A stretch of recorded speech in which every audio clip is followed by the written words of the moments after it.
Bueno, es para mí una alegría muy grande volver a mi país. Siempre que vengo aquí me emociono bastante. Eh, y ver a mis amigos queridos aquí, ¿no? Realmente es maravilloso eso, lo que uno siente dentro del corazón, ¿no? Entonces, eh, voy a presentar hoy una cosa que venimos siguiendo hace bastante tiempo, que me llamó la atención en 2004, cuando se presentó, eh, cuando se presentó en relación al segundo consenso Brugada. Un profesor alemán presentó eh, el primer caso publicado con genética confirmada da síndrome del QT corto.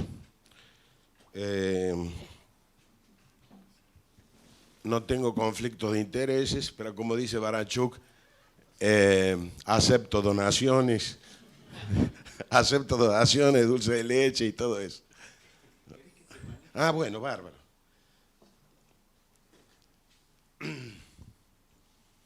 Primero. El verde, el verde. ¿Para qué lado? ¿Para qué lado? Para allá, ¿no? Tengo que apuntar para allá.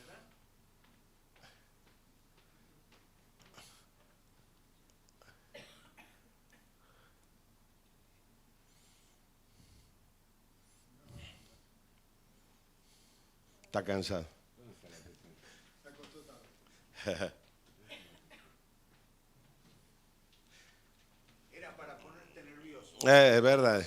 Bueno, entonces, el síndrome del QT corto forma parte de una constelación de enfermedades que forman un capítulo.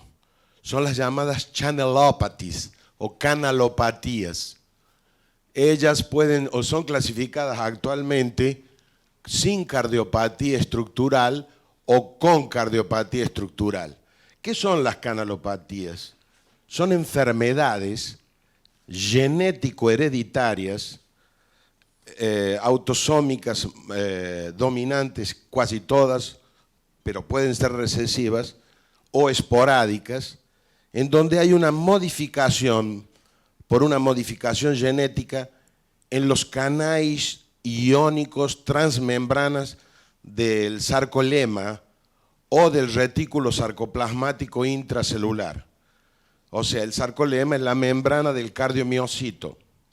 Esto está alterado, el canal que conduce los cationes y aniones transmembrana está alterada en estas entidades. La más importante, Lonquete síndrome, Brugada síndrome, que es objeto de mi estudio principal, idiopathic ventricular fibrillation, catecholaminergic polymorphic ventricular tachycardia, y lo que va a ser objeto de estudio hoy, perdón, volte para atrás un poquito, el Shortquete síndrome.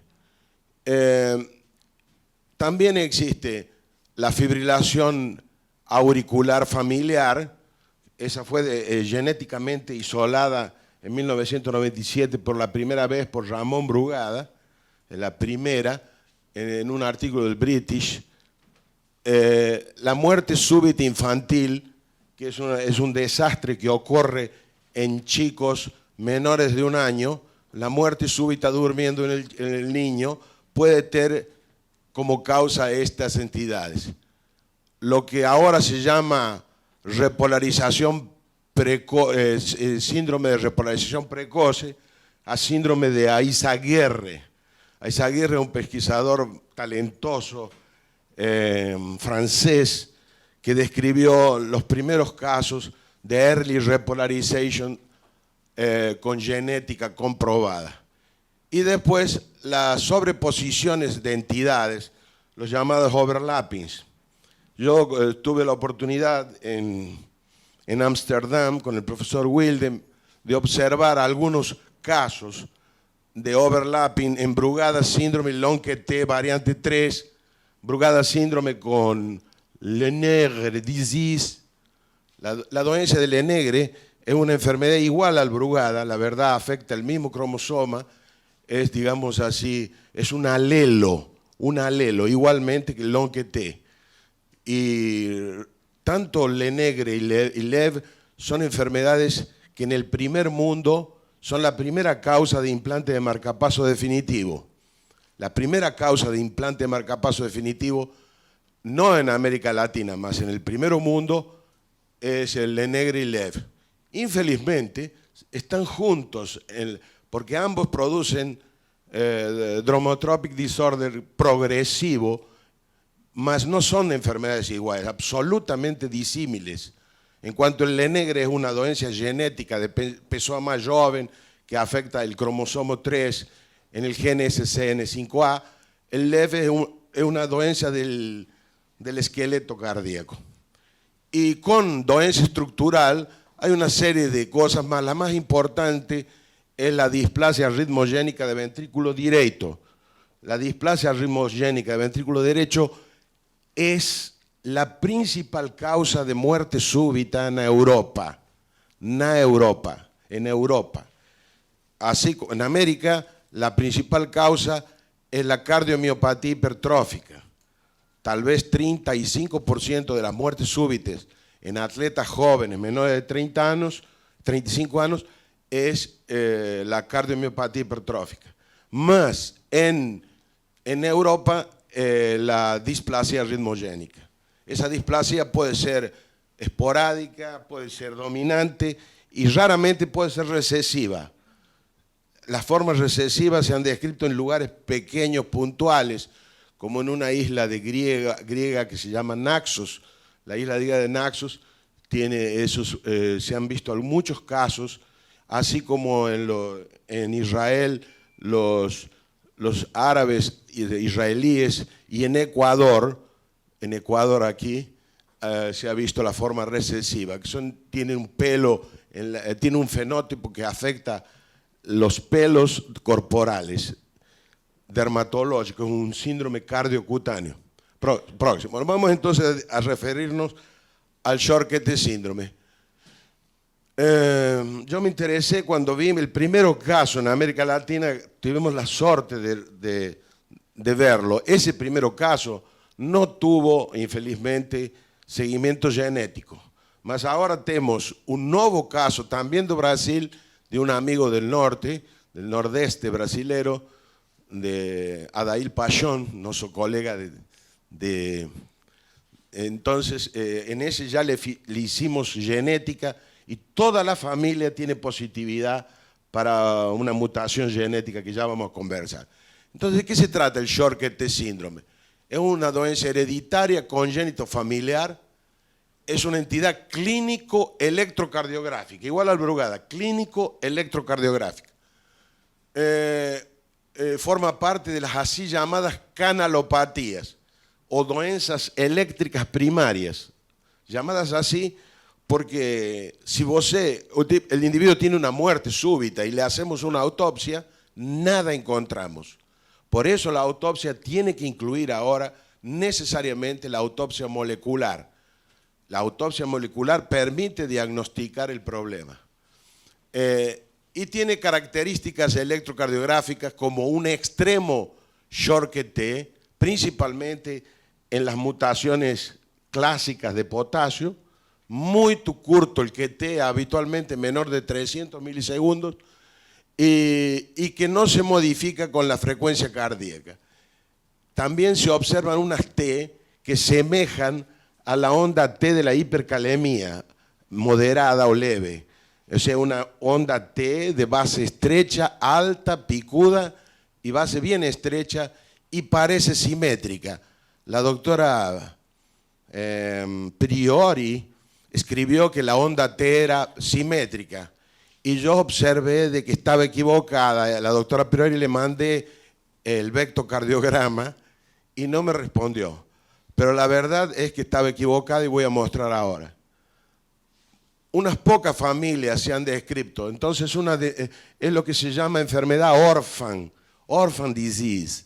Órfana, se llama así aquellas que tienen una prevalencia muy baja. Próximo. Las características electrocardiográficas de esta entidad son un intervalo que esté muy corto, ausencia o mínimo segmento ST, prácticamente no tiene segmento ST. El intervalo QOT y QAT, ya vamos a ver lo que es el QOT.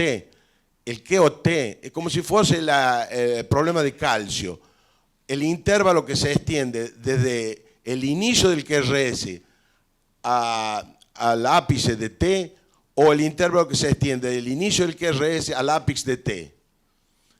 También tiene muy corto el intervalo JT point, peak, menos de 120 milisegundos.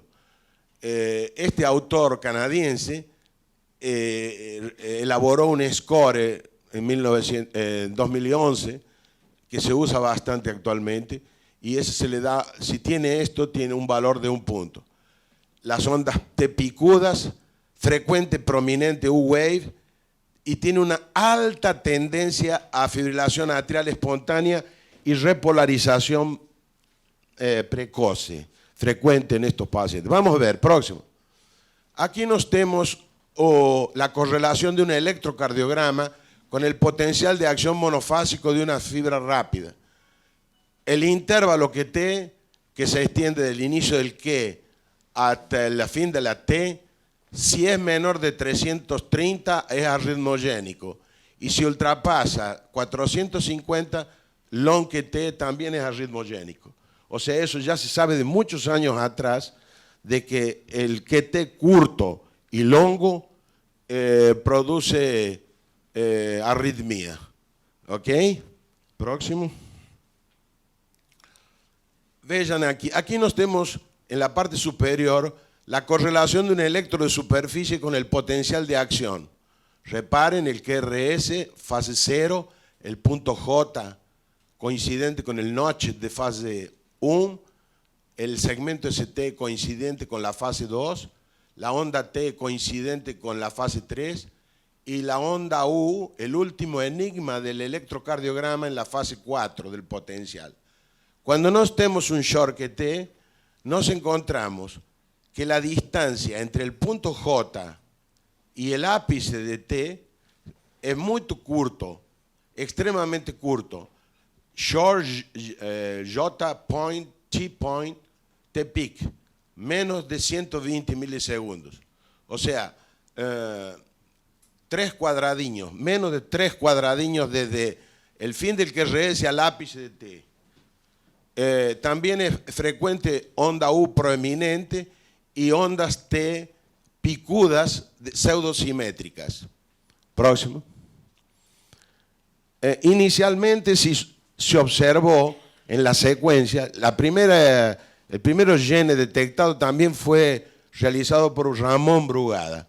Ramón Brugada, cuando estaba trabajando con el profesor Anselevich en el Masonic, hizo el primer caso que se llamó Short T1, que afecta el canal de salida rápido de potasio. Ese es la imagen especular del long T2. El QT1, short QT1, es la imagen especular del long QT2. En este caso hay una ganancia en la salida de potasio y aquí hay una pérdida, una reducción en la salida de potasio.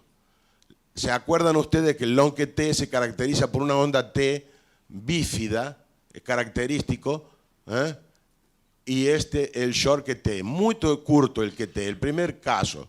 Después el segundo tipo que afecta, se isoló más tarde, que afecta el canal lento de potasio, también un gaño da función, una ganancia de la función de la salida de potasio, es la contrapartida del más común long QT, el long QT que es el 60% del tipo 1, caracterizado por onda T ancha, de base ancha y onda T amplia. Y finalmente, el último es el canal background, que ocurre en el fin de la fase 3 e inicio de fase 4, IK1. El IK1, esto se ha visto en el long QT, que afecta una síndrome que se llama Andersen-Tawil síndrome, que es el long QT 7, en la contrapartida, digamos, de la variante 3. ¿Okay? La verdad, yo personalmente pienso de que esos son los short T. Mas infelizmente, una persona de mucha influencia en la literatura, yo creo que esto es un biais de procedencia, ya metió otros como los que afectan el calcio. Próximo. Entonces el profesor Charles Anselevich me mandó esto en cortesía y me dice, Andrés, yo creo que hay otros también y que deben ser clasificados dentro de este. Entonces el primero, muy curto que T, afecta el canal rápido, fue descrito por Brugada Ramón en el 2004. Este también muy curto, todos gaño de función del canal de potasio. Más Anselevich publica 3 años después por afectación del canal de calcio. Entonces llama ahí Anselevich este, y finalmente Templin en el European muestra otra variedad en el canal de 1. Y finalmente, Brugada y un chino muestran una tercera por afectación del canal de sodio. Mas yo olí el electro y realmente le mandé una carta y me dice, nos hemos equivocado, esa es la respuesta. O sea que yo lo pongo aquí, pero no debe ser colocado. Está errado lo que ellos hicieron, no saben de electro, pocos son geneticistas, ¿no? Próximo. Este es el caso de Anselevich, de calcio, disminución de la función de calcio. Reparen ustedes que prácticamente no existe segmento ST. Ahí yo le dije, bájalo, cerrámelo un poquito. Este tiene un fenotipo de hipercalcemia-like, entonces hay un short que parece un problema de hipercalcemia. Entonces hay un encurtamiento muy importante del QAT y el QOT. El QAT del inicio del QRS al ápice T y el QOT del inicio del QRS al inicio de la T. ¿Ah? Es este tipo, ¿no? Próximo. Y es en nuestro caso, publicado en el Annals en 2007. Vean este caso, un paciente con queixas de palpitaciones y presíncope, tenía un bloqueo del ramo derecho y tenía un QT extremadamente corto, con una onda T extremadamente elevada, con potasio normal, no era de hipercalemia, un paciente normal. Tremenda onda T, espantosamente elevada, hipercalemic-like G-waves. Próximo. Entonces, como tenía bloqueo del ramo direito, yo fiz a medición del JT. Cuando nós temos un bloqueo de ramo direito, izquierdo o un Wolff-Parkinson, es mejor medir el JT, que expresa mejor la repolarización, porque la despolarización, en virtud de una activación secuencial de la cámara biventricular, ella me altera la duración del QT. Entonces, la verdad, el JT no debe nunca ser menor de 230 milisegundos. Nuestro caso era espantosamente curto. Próximo. Y ahí le hicimos un vecto. Vean el bloqueo de ramo directo clásico. Y aquí decía del error de la priori.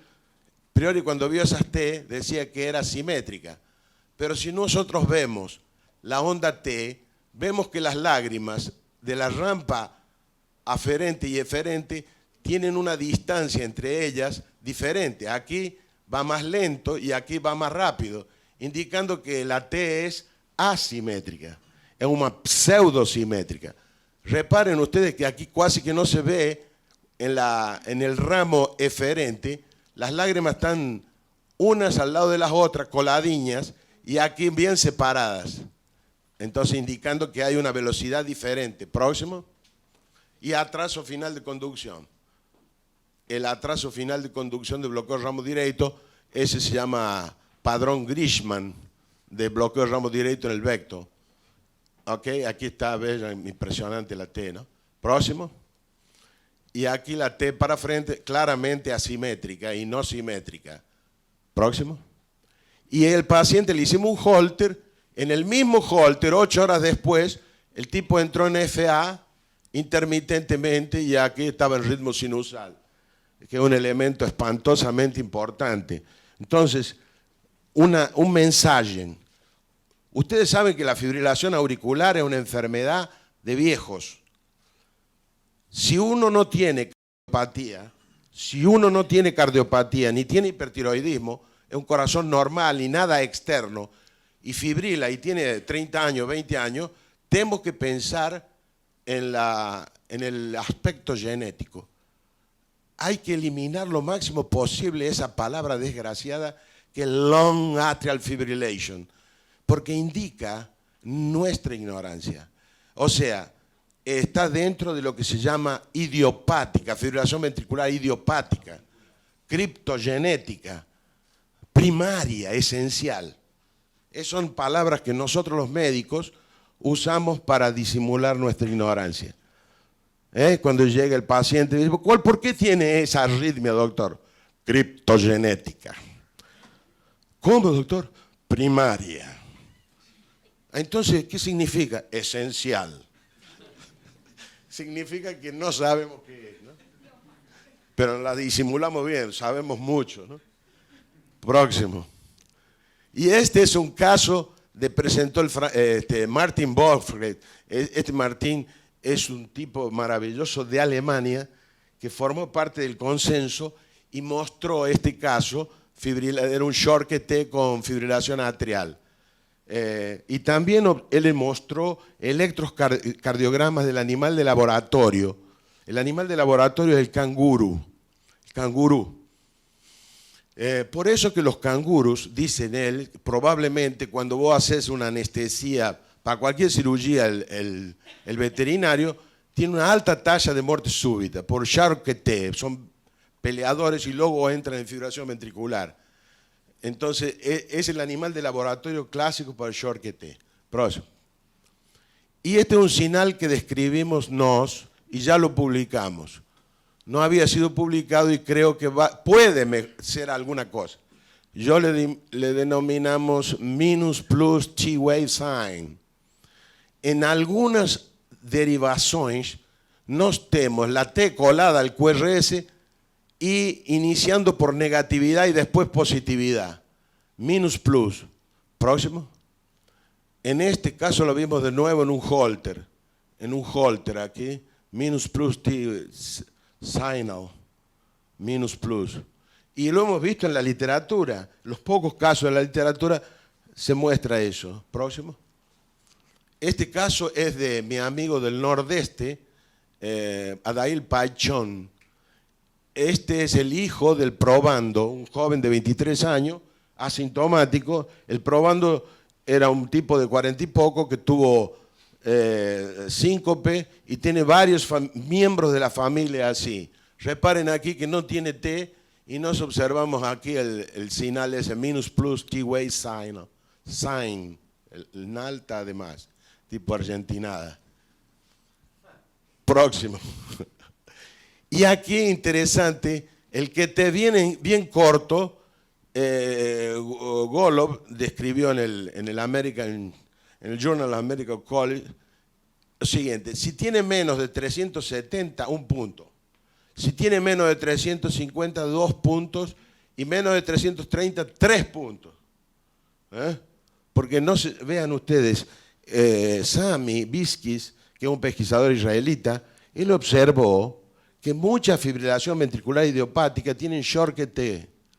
O sea que todavía estamos por saber si esto no es la misma cosa, ¿no? Esto yo lo pongo en interrogación. Recientemente lo voy a presentar en el foro ahora, de aquí a poco, recibí a un muchacho con parada cardíaca violento y el Charcot era de 350. Y él y muchos de la familia, lo voy a mostrar en el foro. Próximo. Y aquí viene lo más importante de esto. Este parámetro es extremadamente importante. La distancia entre el ápice de la T y el fin de la T. Esa distancia, llamada TPE, no debe ultrapasar 95 milisegundos. ¿Por qué? Esto está diciendo de cómo es la repolarización ventricular en la espesura de la pared ventricular. Vean esto, va a quedar claro en el próximo slide. Reparen ustedes que el miocardio tiene las presuntas M-cells discutibles, más lo importante es decir que el fin de la onda T coincide con la repolarización del miocardio, que es mucho más ancho, es más largo, ancho que las epicardium y el endocardium. El endocardium termina en el ápice de la T y el miocardium termina en el fin de la T, aquí. Entonces, esa distancia, si se prolonga esto, hay mayor heterogeneidad de repolarización. Y esto se observó en todas las canalopatías, no en el Short-QT. Long-QT, Short-QT, Brugada síndrome, eso lo vio Anselevich. Entonces, es extremadamente importante. Y es la explicación de por qué amiodarona, mismo prolongando el QT, no es arritmogénica. Al contrario, un antiarrítmico. ¿Por qué? Porque la homogeneiza la repolarización transmural epimidmiocardium y endocardium. Próximo. Y aquí está el señal de Gobo, J point, T peak, esa distancia tiene que ser menos de 3 cuadradiños. Menos de 3 cuadradiños. Aquí tiene un cuadrado, no llega a 2 cuadradiños. O sea, un punto le da el valor si está positivo. Gobo. Próximo. Y esta es la escala de Golub, que hoy se usa bastante.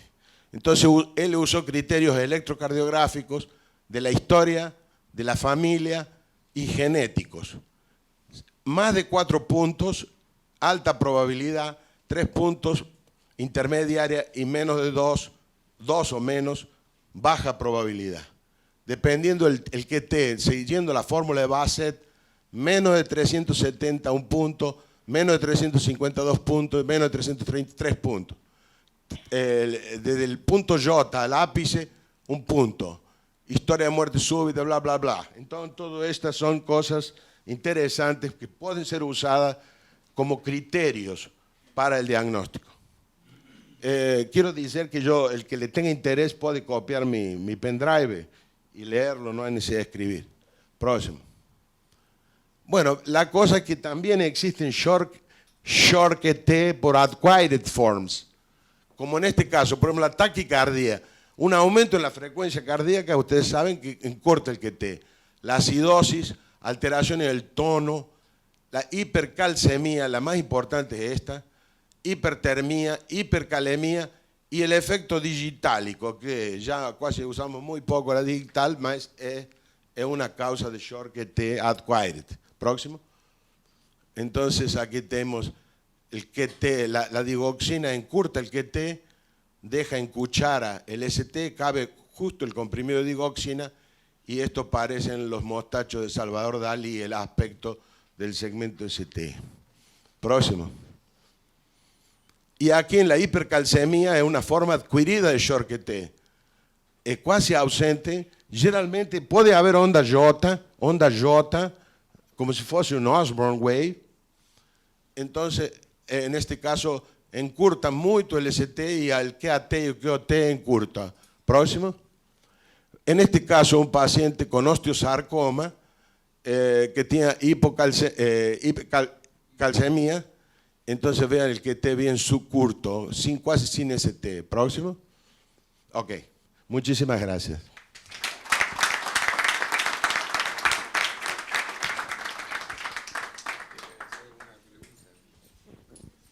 ¿Alguien del auditorio desea hacerle una pregunta al doctor Pérez Riera? Potro, una pregunta. Ah. Yo creo que alcanzan a escuchar, ¿sí? Sí. Doctor Riera, hay unos patrones electrocardiográficos en el QT largo que permiten eventualmente hacer un diagnóstico clínico del tipo. Por su exposición veo que en el QT esos patrones, en el QT corto esos patrones no podrían ayudarnos a decir qué tipo. Es simplemente el diagnóstico morfológico del QT corto, es decir, que es QT corto sin especificar su tipo. No, hay cosas que podemos diferenciar o podemos sospechar de la genética. Primero, como ya le comenté a usted, yo, a pesar del gran respeto que tengo sobre Anselevich, que Perdóname, habla con el micrófono así y sale. Sí, a pesar del gran respeto que tengo para el profesor Charles Anselevich, yo creo que no debería colocarse las alteraciones de calcio en el short QT. Da un poco curto, más es un overlapping, porque ese caso presentado por Anselevich está en Brugada síndrome en el electrocardiograma también. O sea, la verdad es un overlapping. Y hay diferencias, es mucho más curto el QT en la alteración del gaño de potasio. En cuanto a long QT, realmente lo que usted dice es extremadamente importante. 96%, a pesar de que se conocen 12 genotipos de long QT, los 3 primeros, 96%. O sea, los otros son misceláneas. El tipo 1, que es el 60% de los casos, se caracteriza por broad T-wave, con alta la onda T y ancha la base. Y además, una cosa importante que Michael Ackelman mostró en la Mayo, haciendo una infusión de noradrenalina, se produce una paradójica prolongamiento del QT en el long QT1 y no en el 2 ni el 3. No, quería hacer un comentario. Él no cree que las variantes con QT y Brugada pueden existir. Yo tampoco creía hasta que me llegó un caso donde me lo enviaban porque tenía mínimas alteraciones de la onda T con ligero supradesnivel en B1, B2. Cuando le medí el QT medía 320 milisegundos. Y le dije, envíemelos para hacerle un mapeo, y cuando le hago el mapeo tiene la patente tipo 1 de Brugada. Por supuesto, cuando tiene la patente tipo 1 de Brugada, el intervalo QT se prolonga y ya no es 320 milisegundos, sino 360 milisegundos. Bueno, en referencia a lo que él comenta, es una verdad. El caso de Anselevich es así, un overlapping. La cosa más difícil es la determinación del fin del QRS en el Brugada. ¿Dónde termina el QRS? Más hoy hay un consenso que ahora en Glasgow fue determinado ya. O sea, tú haces una tangente en el B1, B2 para el Brugada, trazas la tangente para el ST cuando él va cayendo. Ustedes saben que el ST fica convexo para arriba, convex to the top, dicen los yankees. Es una convexo así. Muy bien, ahí vos trazas la línea desde el ápice, una línea recta. Cuando la línea recta se separa de la tangente, que no es rectilínea, ahí ese es el punto J. Ese es el punto J. Es extremadamente difícil saber dónde está el punto J. Es decir, no es el ápice el punto J.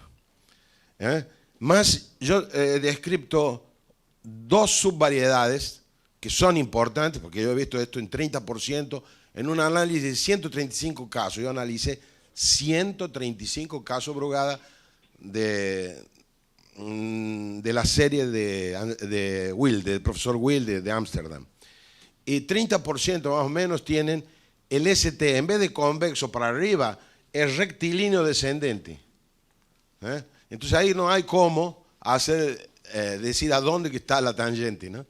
Entonces se hace un cálculo como lo hicimos en el último tercero consenso, ¿no? El ángulo tiene que estar a 4 milímetros del ápice de la R. Sí, en caso de repolarización precoz, que también falta el ST, ¿se puede complicar el diagnóstico?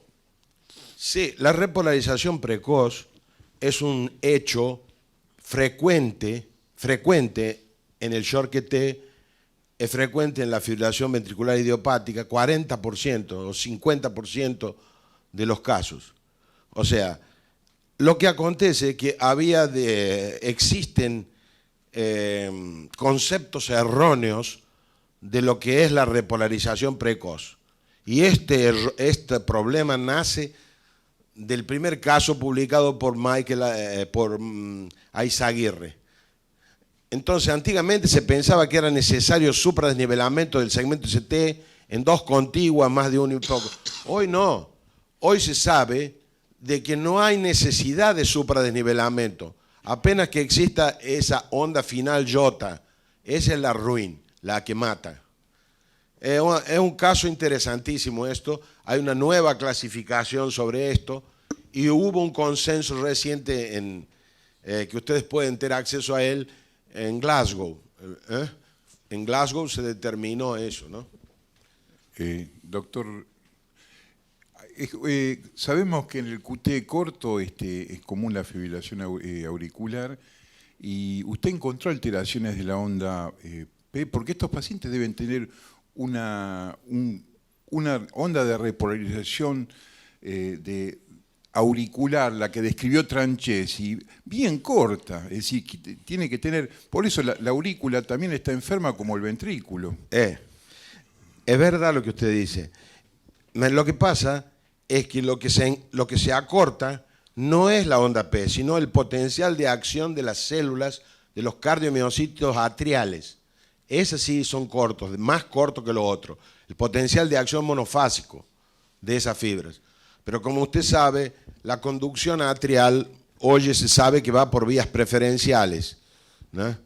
Principalmente, ¿no? No es como la antigua cosa que no sabíamos que era, tiramos una piedra en el agua mansa y en ondas.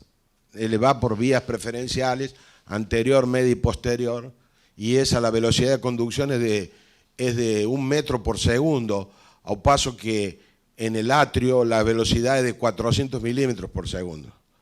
Y se hace mucho más corto ainda, mucho más corto, el potencial de acción, pero la duración de la P no, la duración de la P es normal.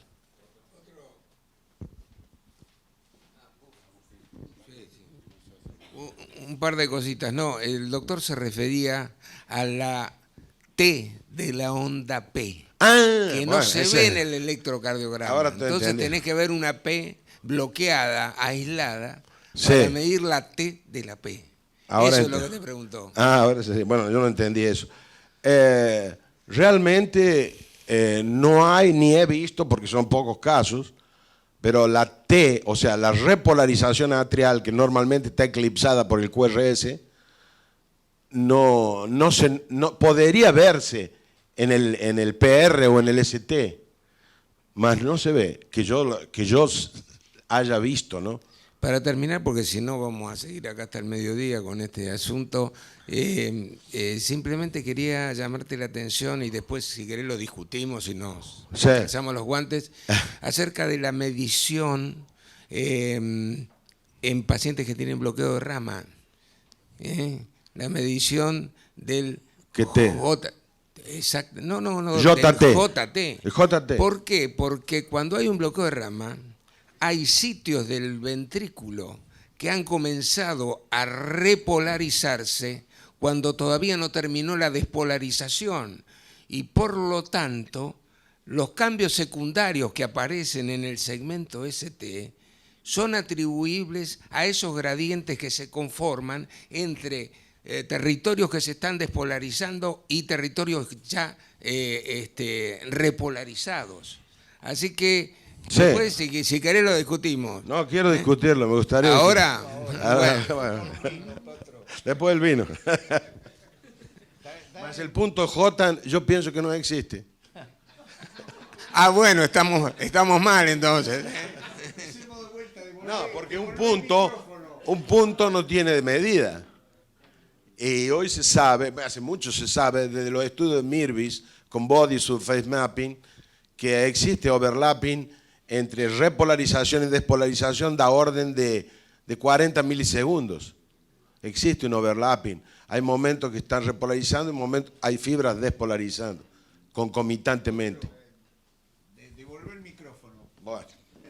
Se entusiasma, muy bien. Le damos un aplauso a...